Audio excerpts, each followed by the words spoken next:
Ito ang tuwalya at atay ng baka. Nilaga ko na yan at hiniwa-hiwa ko na ng maliliit gamit ang gunting dahil malambot na. Tinapon ko yung tubig at pagkatapos igigisa natin sa bawang at sibuyas na may luya. At pagkatapos nating igisa, ilagay natin ang hiniwa-hiwa nating karne.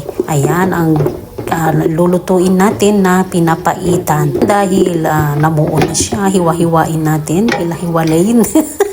Hiwa-hiwalayin natin at haluin natin habang mainit pa yung ating kalan. Ayan, nagigisa na siya. Gisahin natin mabuti para mas mabango at masarap. At dahil hindi ko nagustuhan ang apdo na binigay sa akin, ay gumawa ako ng pampapait.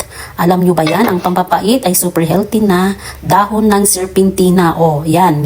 Nilaga ko ang serpentina sa sabaw habang kumukulo ang aking pinapaitan. So, yan ang aking tips para gumawa ng pinapaitan.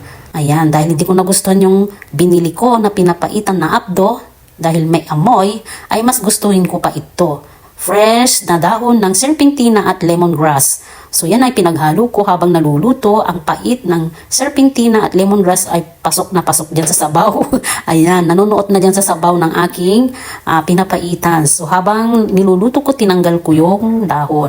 At pagkatapos kong inalis ang dahon, nilagyan ko ng asin na yan at itong magic sarap. Ayan, timplahin na natin, lagyan natin ng black pepper at kaunting tak-tak-tak. Alam nyo na ba yung tak-tak-tak? Ajinomoto. Kung magamit ba kayo? Hindi masama yan sa katawan, konti lang naman. Huwag sobra. Dahil ang lahat ng sobra ay masama. So ayan, konting asin dahil kulang. Ayan, masarap ang sabaw ng pinapaitan, mga friendship. Ayan o. Ganito lang magluto ng pinapaitan. Pakuluan nating mabuti para masarap ang sabaw. Dapat malambot na yung karne. Tikman na nga natin.